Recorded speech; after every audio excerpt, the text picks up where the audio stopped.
bóng chỉ có chút. Ôi ôi.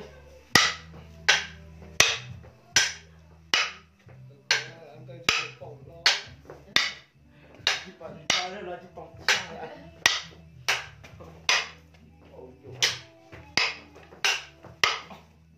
Ô, khổ sao à? Cái dùng hay các à? bạn nhớ quên đi mà nó còn chua ra. Tôi tỏ là những con cha đấy.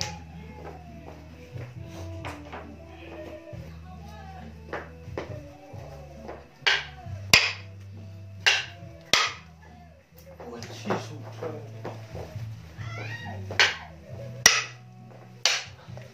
Nhiều như trái. Dạ.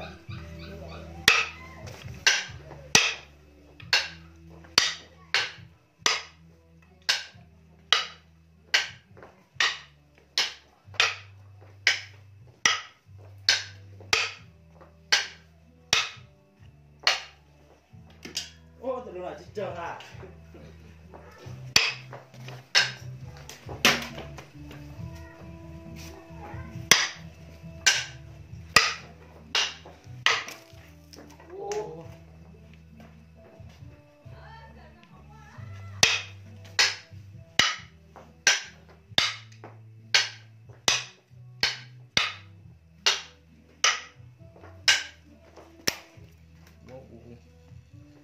Trời nó để nó trôi nha. Trời nó để nó lì lè khá. Lọc này.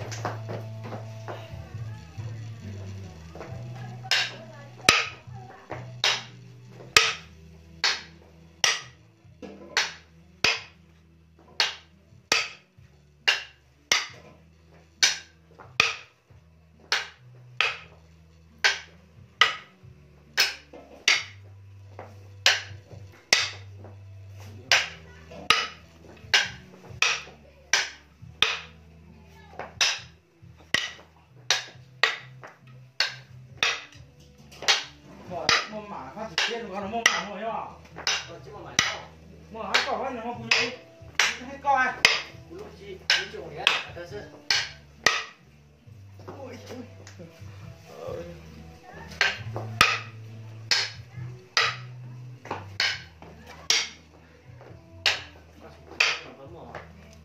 Lúc mà cái gì rồi nó phải bốc lại cứ chỉ cần phát trực tiếp rồi nó vẫn lại nữa. Đúng rồi, làm gì chứ mà. Thả lo đó. Rồi nó phải bốc chính hãng rồi cái nó phải bốc lại cái là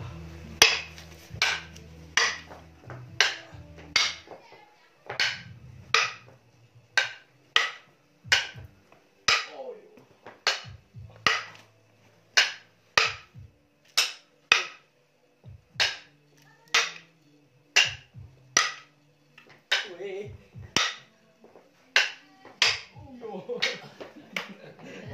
cái là từ trên cái chim chẳng thôi. Phải là tiền ra cải quê.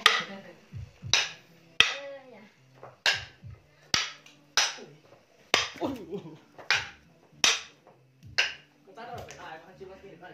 Nó cái này. Thì con là tôi tên rồi là tôi thích gì nữa tôi tên.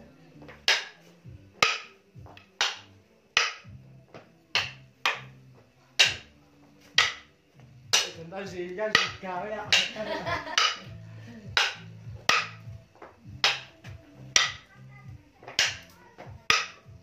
Ui.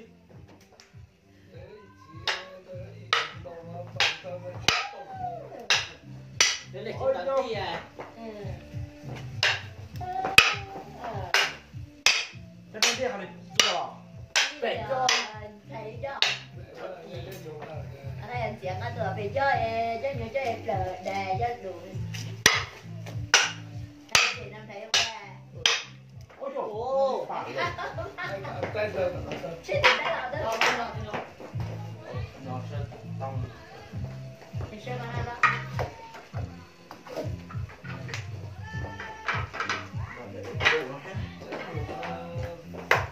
Chỉ cho nó rõ được em được. Nên ta tuyệt ta.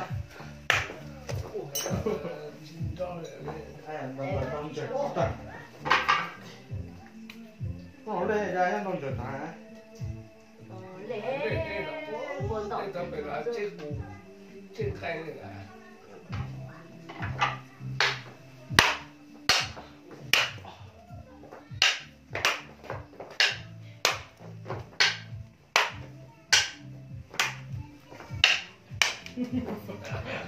那改多就改老呀。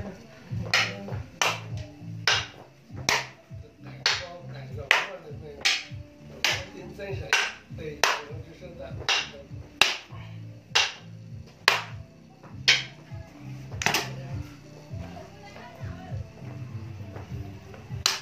哦，哦，你这个好，我给他考过了。我的妈！又我的蛋，哦，好的。มันยี่สองครับละกันยี่สอง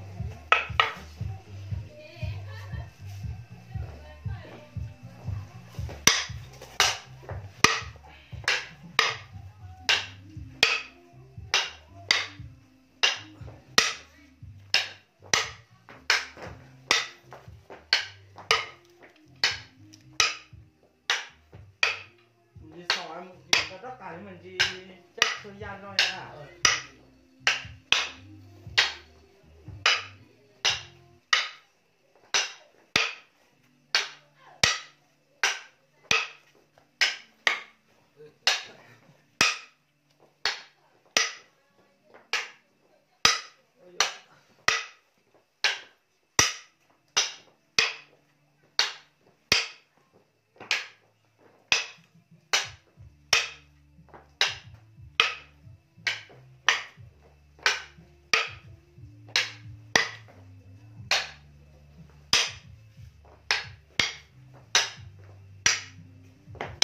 ยังช่วยยานน้อยลูกค้ายี่สองเนี่ยเหรอ他有的主要一个不是他搞一工地，跟他干小麦呢。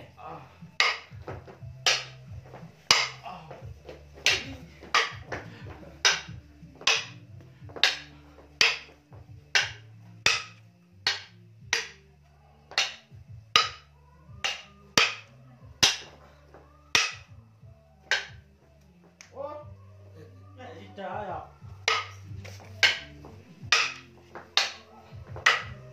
哦呦，我天！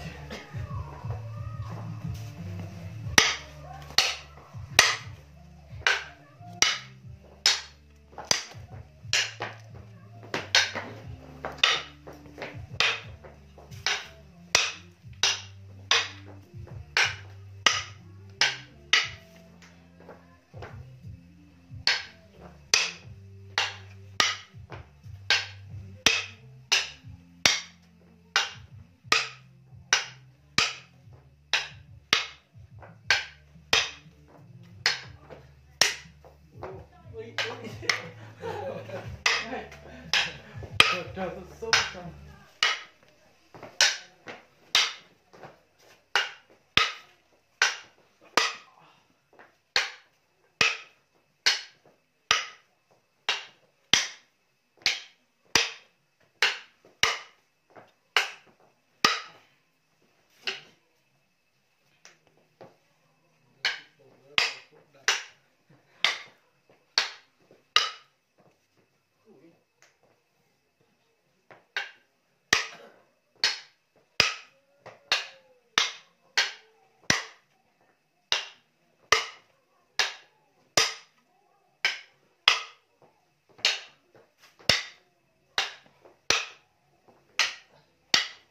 那没打磨内了。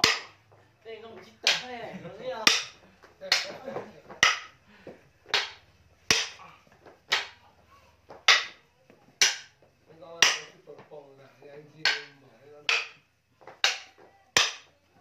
没还有个开会。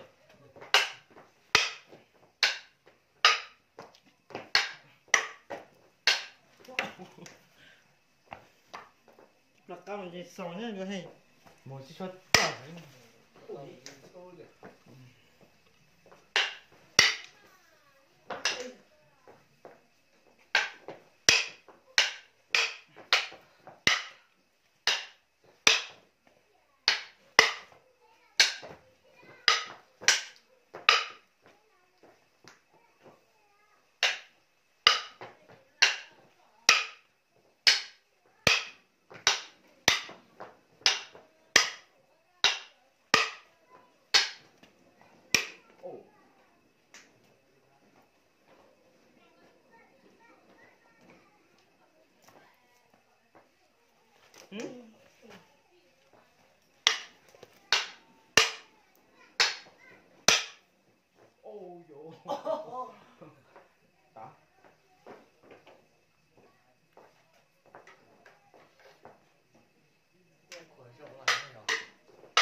phòng vô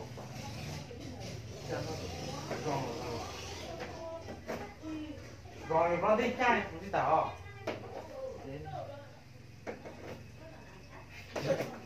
Bro phải khai đó không vào rồi. bro nhớ vàng Ô ta Sư tặng đây là tặng